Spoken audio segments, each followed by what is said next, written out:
Hey folks, welcome back once again to TOL Q3 North America. My name is Blue, joined today by Cyrif, and we're headed now into our second on-stream quarterfinal game, which is going to end up being between two teams which we have not seen play before at all. Team Carry Squad and All Your Base Are Belong to Us.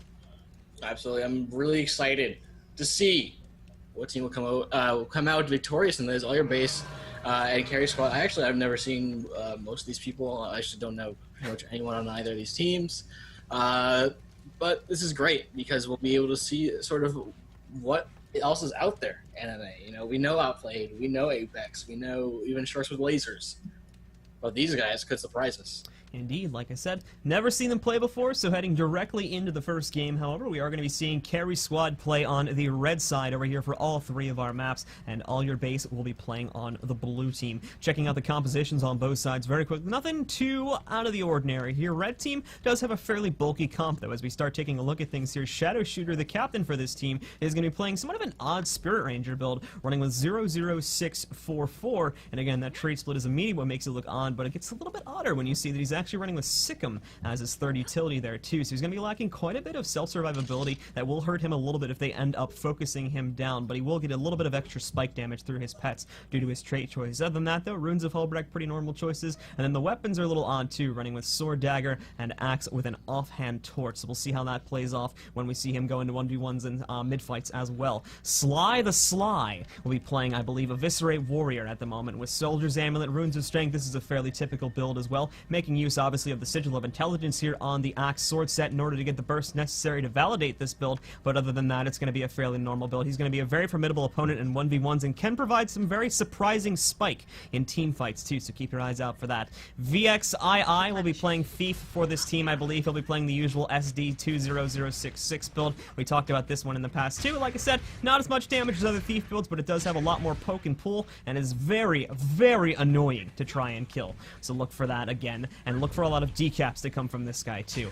Polonium will be playing Necromancer for this team. Fairly typical Necro build, very team fight focused obviously, and going a little bit more defensively as he hasn't gone for Doomfire, going up the Curses tree instead, and this will leave him some more trait points in order to go into Death Magic to get things like Reaper's Protection, and comboing that with Runes of Nightmare, he'll have a lot of uncounterable fears that will be very annoying when people try to knock him out of play, but once more we'll obviously have that very large Condi spike that he can bring into team fights and cause some havoc with too, so he'll probably be the focus for the blue team to take out in those team fights. And then last but not least, we see the quintessential Hambo coming into play over here, played by Puma's little sister, running with Soldier's Amulet and the defensive strength runes of the Hullbrecht with Longbow and Hammer obviously. Sigils of Fire and Int on the Hammer. Again, Fire's a little bit of an interesting choice there, but nonetheless still should work out fairly well. And then Doom as well as Hydromancy on the Longbow, and fairly typical Hambo traits other than that. Lots of AoE CC as well as just the pure carnage that will come into play there, and a lot more of the fire AoE that comes in from Combustive Shot too.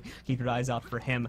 Once again, very quickly going over the blue team, we have, I'm not going to say that name, Duck over here, played first off. Dusk. Is it Dusk?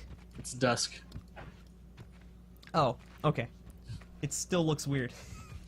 Dusk over here, playing Shatter Mesmer, I believe. 44006, so again, we saw this played in the last game as well. Lots of high spike, very similar to a Thief, but is very dependent on positioning, and he can get locked down very easily. Iron in blue, playing the same, actually no, he's playing SD, but he's going to be playing a little bit more damage focus as he's gone into critical strikes instead of acrobatics, so he'll be dealing more damage, but won't have as much self-survivability. Running full-on Scholar Runes too, so his openers are going to have quite a bit of a punch to them. Keep an eye out for that. Cute and Fabulous will be playing the Bunker Guardian for this team, and keep that in mind too, that Carry Squad does not actually have a bunker, but they're actually making up for that and just in general tankiness that they're going to have all throughout their team. But once more here, he's going to be running AH build, so focusing a little bit more on self-survivability. Demonoid playing Hambo as well, pretty much the same thing as Puma's little sister, and then Large Norn Ellie is going to play DD Selly, so he'll be very prominent on side node fights as well as keeping himself up and rolling as well. But once again, that's about it for the builds, guys, so I think we're pretty much ready to get started here with Game 1. Looks like it, Renee. Tell these guys to ready up, and Large Norn Ellie. 2 out of those 3 things are a lie. I wouldn't be surprised if he was running Thief. Large Norn Ellie, a Surin Thief. We have seen things like that before. I've run into teams that had all their names as different classes than they actually were, and it was very confusing. Well, also, I mean, we've done that with Old Run.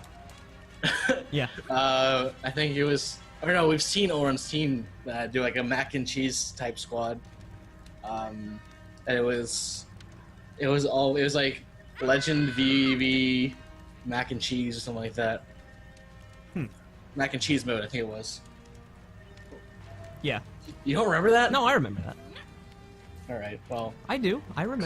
clearly, it's more fond memory to me than it is to you. But I don't think. Well, we didn't do that with them, did it? It was they played it in a tournament, but we didn't do that with them. Well, I'm saying we casted. Oh yeah, of course, I remember that. I didn't remember being on the team though. Is that what you were saying? No, but we were on the stream. Yes. Oh god, I need to eat something or get some medicine, guys. But let's go ahead and tell these guys to ready it up. We are currently waiting. Waiting for Shadow Shooter. He disconnected, but he's now back in play. So as soon as these guys are ready, we shall begin. Who's going to come out on top? The bulky but DPS comp over here from the... That was a very horrible choice of words. The very bulky but damage-focused comp over here on Carry Squad with no Guardian at all, or the more normal comp over here on All Your Base are belong to us. Gates will be opening up in about 10 seconds, guys. Once again, this is a best-of-3 set on the standard map rotation. First team to 2 points will be moving on to the qualifier rounds. But anyway, the gates are opening, so let's get started. Alright, so as we check out these splits, we're not going to see any sort of stacking up of boons on the blue side for the most part. Large and Ellie going to go ahead and cap up. Home for them. We're going to see on the red side, though, it's Shadow Shooter who grabs that. We're seeing one Warrior and Vixie hang towards mid. It's Vixie who gets up on the middle point first, wrapping around his Puma's little sister. Behind them, or in front of them, rather, is Iron and Blue and Dusk as they will meet in the back mid area. Now, fortunately, Red Team should have, and actually Iron and Blue does not catch on to these guys here. I was going to say Iron and Blue could have had the potential to go for a bit of opening spike burst over here onto these guys, but thankfully, for the Red Team at least, did not catch on to that. So with him diving on the mid, it does allow Polonium here to get onto the point pretty much unscathed and allow him to kind of unleash his fury with Condis. Absolutely. Now, we are seeing a lot of Connie spray, actually, from both sides here, and it's Large Zone Ellie who actually took a lot of it. He's now kind of taken off those as he's disengaging and going towards mine right now. We are also seeing Shadow Shooter playing the back points very effectively. Kind of reminds me of, I think it was either Genyan or someone did this a lot where they were only back capping 100% of the time. Yeah, we do see some comps where that ends up happening. Again, players just have one player that's, alright, you're the back point and you literally don't do anything else. You don't come to mid. It's a very odd comp. It does, obviously, again, it severely limits your ability to team fight, but it's worked in a few choice occasions. Overall, though, I wouldn't recommend it. I'm watching Slide getting plague res by Polonium. Polonium pops right back out of it now. It's going to be, the fight for middle has continued, and I don't think that, Carry Squad really cares about capping this up. All they really care about is getting kills and making sure that their backpoint is somewhere. Right now, they actually have a very good opportunity to get kills, is why they're doing what they're doing here right now. You had Iron and Blue and Dusk, two of the squishiest characters on the blue team here that rely very heavily on keeping, staying close to their own teammates so that they can keep themselves up and rolling here. With them overextending over onto red team's side of the point, it was a prime opportunity to just knock them out of place. That's kind of why we saw them pull back for a second and go for the kills there. And as you can see, it's worked brilliantly because not only now are they going to get those kills, but they've gotten full control of mid as a result of that as well. It looks like All Your Base is not doing as well as they hoped to off the immediate split. Red Team is just stuck to the hench point here. We're seeing Shadow Shooter. And who is he joined by? Looks like we're going to see Vixie over here as well. Really doing a lot of damage. Vixie disengaging right now, evading out of there, trying to just reset herself where he gets back in that fight. Looks like she may actually just opt to push away. There's an SR for additional stealth. So I guess she thinks that there's someone chasing her, but in reality, Blue is really trying hard to get their home point back. Now again, this overcommitment is going to be bad in the long run of things. It's obviously, again, made Red Team pretty knowledgeable of where their locations is. They're going to be pretty much ready to go for the next engagement on mid. You can already see here that Puma's kind of hanging back on mid a little bit. Not really just waiting. He's kind of just hanging back a little bit, lets them get onto the point a little bit more before they can start doing DPS to him, and just in general allows him to get preemptively ready for the next team fight. Now, Vixie did make a little bit of a mistake there, kind of went in. Iron Blue got the sight on him and got the burst off, so that'll pull him back. But overall here, keep in mind again, Puma's little sister is probably, because of the fact that they don't have a Guardian, the tankiest player on this team, so it's kind of his job here to bulk this damage. At the same time, he's going to act as a distraction with most of blue team focusing him, and he can just kind of dish out all the CC that a Hambo will bring to a fight, so that when the rest of red team's coming in here as they are right now, they can kind of swing things right back around and surprise them with their own damage. So once again here, keeping going with this team fight. We did actually see that pressure coming off onto Dusk specifically once more, knocking out one of the squishier players here. Sly going in at the moment, trying to get enough corpse lead, but unfortunately as he is in stealth, having a little bit of trouble getting the execution off onto him, and this will actually allow Cute to get him back up into play. Still going to try to turn things around, but really Red Team just on a complete rampage in this team fight here. Iron goes down, but once again, thankfully they're able to get him back up, and Blue Team now going to rally themselves back over here and try to go for another team fight. Overall though, Red Team has a lot of their guys here, and they're going to be able to just pressure this on them once more. But at the same time, Red Team has been engaged for quite some time in this team fight, so we're going to start to see their guys go into the downstate here over the next few seconds as well. Sly specifically went down, but as that was only their first downing, they were able to get him up with little to no trouble. Alright guys, I am back. Apologies for that. Looks like Shadow Shooter is being dazed over here, trying to get a stomp over onto Cute and Fabulous. Cute and Fabulous is not going to take that. Actually, no, he will. Take it directly to the face right there. And that was Polonium 210. He was able to get the stomp off, so that's another 5 points for the Red Team as they continue here. Mine, however, is getting decapped right now by Large, Norn, Ellie, and Blue Team is entirely routed. Forced to go all the way back to their home point. We're seeing Vixie in hot pursuit right now, really overextending a little bit, but able to sort of disengage now, pushing a Blue Team all the way back. Look at the LOS there, trying to stay in the SR, but no! Elucidator Wave knocks him out of the way there once more, so he's going to get scattered for a few moments, but he'll fall back. Has gotten enough range there, and then he'll just re-engage wherever he is needed. So, I mean, really at the moment here, what we're seeing, to step back for a second, Blue Team is very much scattered. They have managed to get a lucky break back over here at the mine, but there's no doubt in my mind that over the next few seconds, it's going to be going back into control of Carry Squad. They really need to step back here for a second, reevaluate themselves, group up once more, and just kind of, again, just look for another place to engage, because right now they're kind of just throwing stuff at the wall and hoping something sticks, and unfortunately, it's not going so well. That's right, and I mean, just look at how many the engagements over here on the point. There's only one guy actually near the point. Everyone else is fighting and actually dying on the path of the mine here. It's Large Darnelli about to get stomped out, and there it is.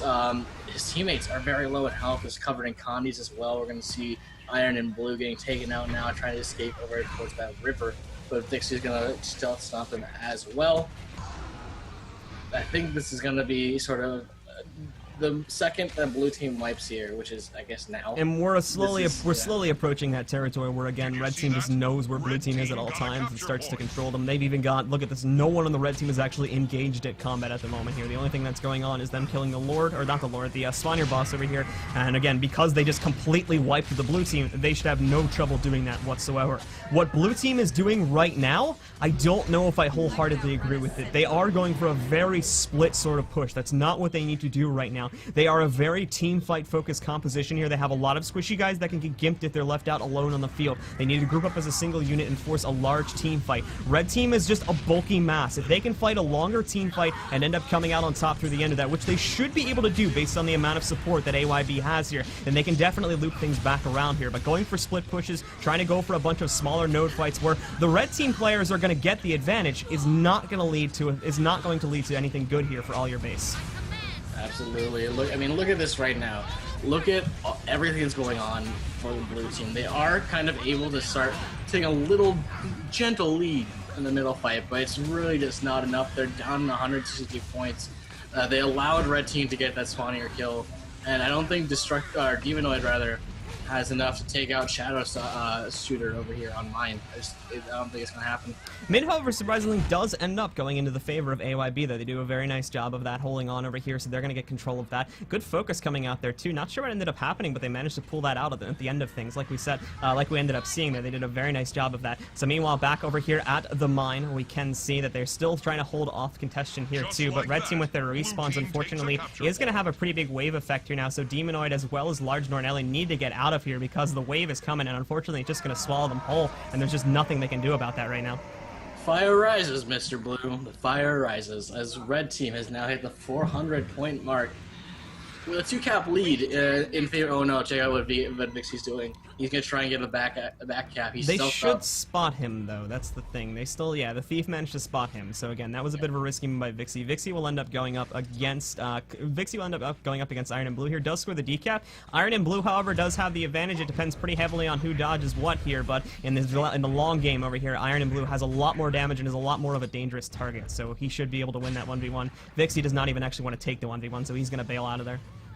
Absolutely. Vixie able to disengage just fine. We'll be Iron and Blue getting the recap up there. Now the middle fight is going to actually get on point. Large Sword Ellie taking lots of damage. Gets dropped. The rest of the team gonna jump on him. There's a shield absorption from the Resolute Healer, but it's not going to be enough to keep Red away from him. The cleave is real. Large Sword Ellie gets taken out. Cute and Fabulous is next. Goes down. And here comes a stomp from Puma's little sister. Stabilizes through it, and there it goes. So the red team will be able to start decapping right now. And Dusk is really pushed back here because he's got nothing to do. He's got no support here. Yeah, Dusk is going to try to make his way through the beach again. That's really his only option at the moment. We saw, like we were talking about earlier there, red team just had superior pressure there in smaller node fight engagements. Blue team did not have the full burst and did not really have the full team ready to go there over towards mid, and that's why we saw red team once more just kind of crumple through that and take control of middle. Now, they do have, I think, this one last chance over here at the mine, but even if they take this, they're slowly starting to get control of it. Even if they take this, we're at a point now where I believe we could just see Carry Squad turtle and win the game. So yeah, I mean, this is probably what's going to happen. Carry Squad definitely has this game no problem. It's only 30 points away from the 500-point mark, as is evident by the scoreboard. I see Shooter and Shadow Shooter actually being taken out by a stomp by Iron and Blue, but it's not going to be enough. Actually, as I say this, we may see Polonium and Puma take a 2v2 on the middle here. So as long as they stay on this point, they're going to be just fine.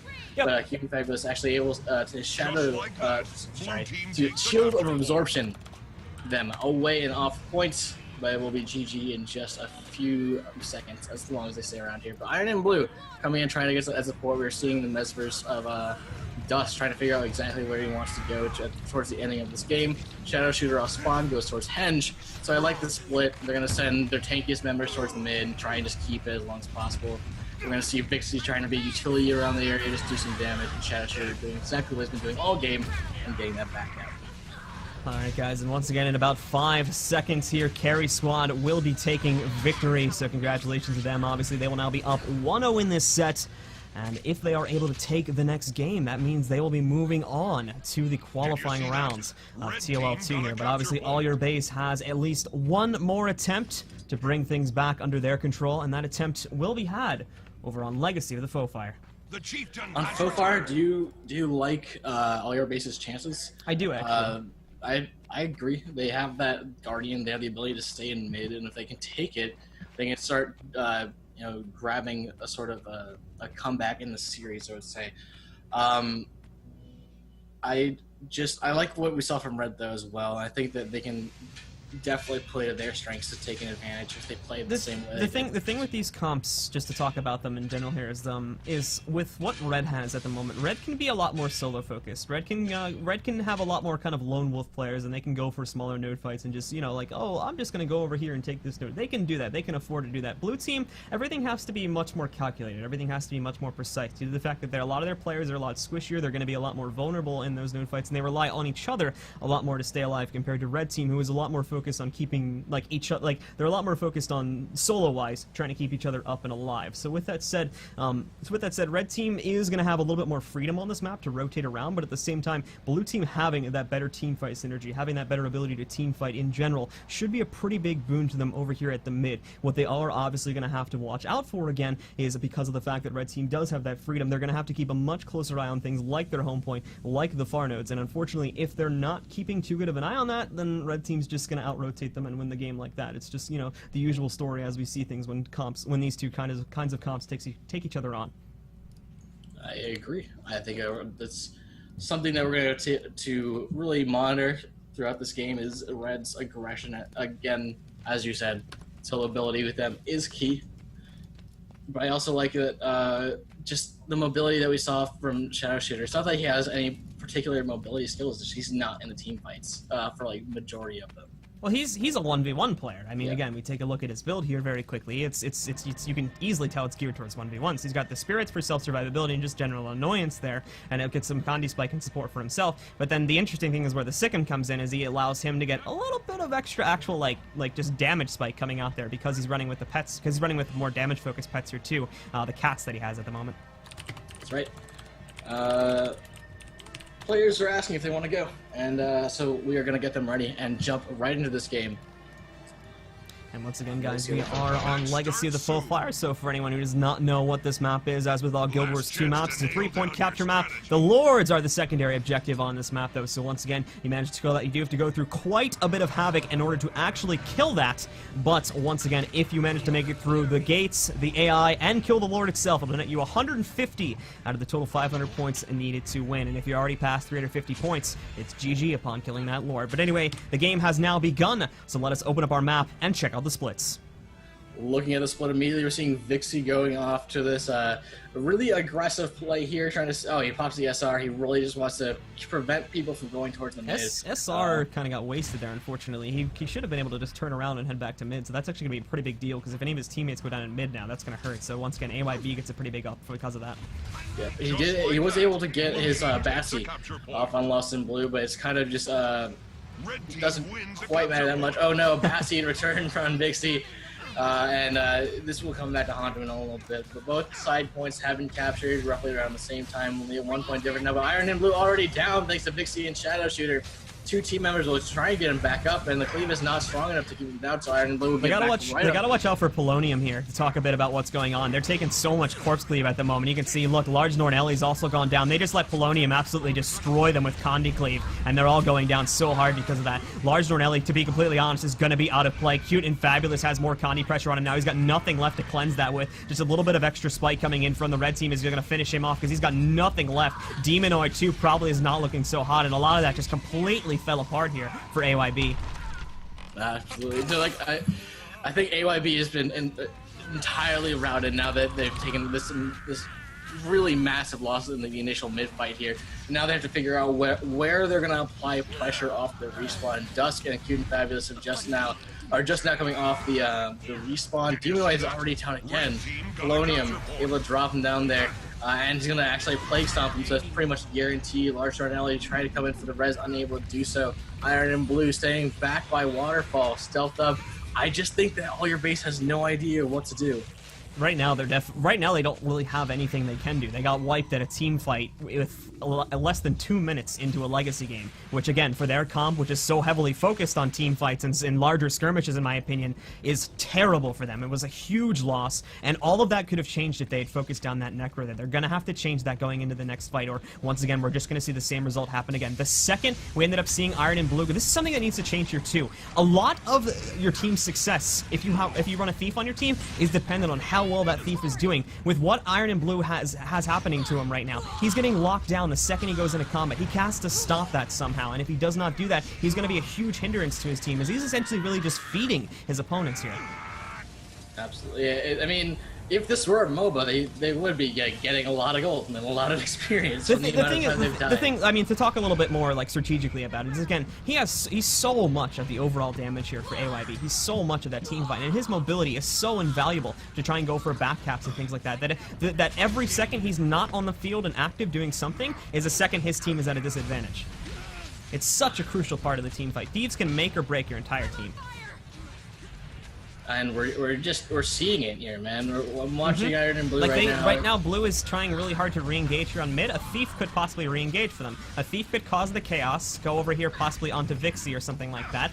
Could go over there, make him panic, and make the rest of the red team panic and fall back here. And that would give Blue team the hole needed to kind of re-engage here. But right now, as it stands, they're struggling to even get into the mid fight because they don't really have an opener to go in on.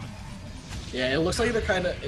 They do have this opener, though. They have Iron and Blue, but it looks like he's kind of just afraid to fully commit to an engagement here. He almost did on Polonium and actually could have taken him down, but Polonium was able to get away very easily. Now he's got the Death Shroud on. Cute and Fabulous trying to drop him down, but once he's out of Death Shroud, it's the perfect opening for Iron and Blue, or someone to step in and just take him down. He does use that heal there, but he's wide open now. The other interesting thing that we see happening here on all your bases is the fact that they're using their Ellie as their main decapper, which on this map is a very odd thing. This map is extremely hard to get decaps without being noticed there. And again, with the Thief in play, they could do that so much more easier if they decided to use him to do it. So the interesting choice to have an Ellie, the Ellie could be a very, very good support to have in the team fight there too, is a very odd choice that. Granted, again, he's looping back and forth, so he's still involved in the mid fight, but at the same time, there is a lot of time where he's actually out of the mid fight and not supporting, where he could be in there providing a lot of support as DD Ellies can. So right now, Blue, Quarry has been decapped. And Red's attention seems to be entirely on the middle point. Polonium finally does go down, but most of these guys have been alive for a very long time.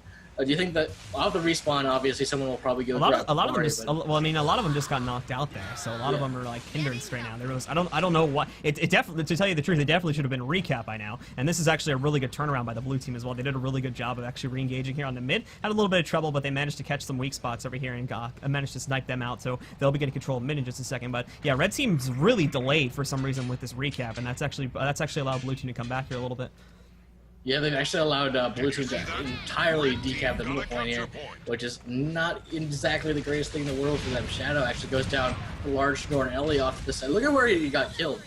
That's very few fights end up there, I guess. Yeah. But Vixie trying to get an angle, trying to correctly engage this. I think that we need to see sort of a reassessment from the red team of where exactly they're going to push in on.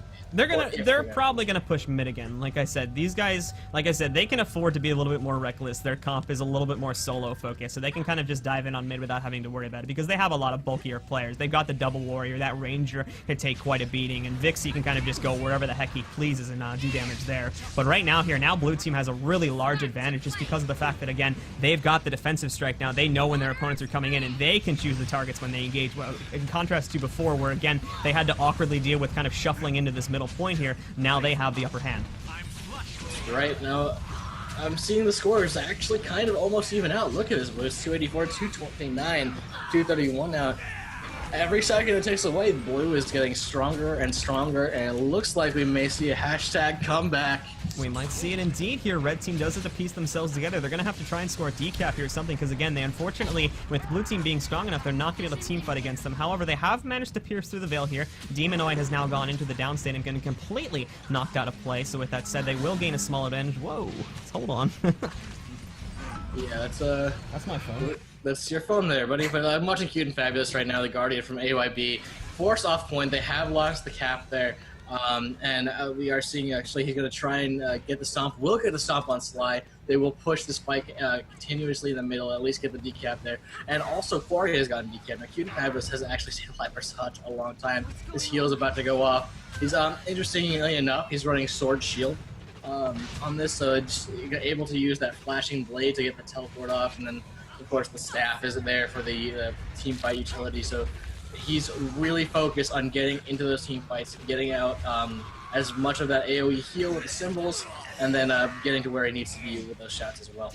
Indeed. Worth noting though, 2 members down for AYB, and we're seeing a push onto that waterfall point. A decap will go through. Again, Vixie and Polonium got a nice side note engagement off onto both Dusk and Iron and Blue, locking them down very, very nicely indeed, and they're now just going to take even more advantage of that. Back over here, the range that they're going to have versus Demonoid will allow them to kill him with ease, take him out, and now Red Team will actually take control of the waterfall, in addition to having a very large advantage on the mid-fight here, too. Now, this is now Red Team swinging things back around to their court once more, just due to the fact that Blue Team making those very small mistakes, which leads to very large consequences due to the comp that they've chosen here.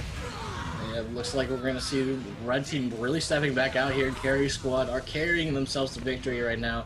Cute and Fabulous, though. SR'd by his teammate, and Dust is going to try and res him up here. Stealth, is it? Nope, Stealth is not a thing anymore. So we're going to see Cute and Fabulous does get the symbol off. Will Stomp go through? 6 shout here, we'll get, okay, yeah. I don't think the Cute and Fabulous is going to get up at all, and there's Stomp. So Red Team has a very commanding lead here. If we jump over to Quarry, we're see Sly versus Large Norn Ellie. And over on Waterfall, we're going to see Polonium versus Demonoid. And actually, here comes Iron and Blue to try and make this a 2v1. Yep, and an Iron and Blue here.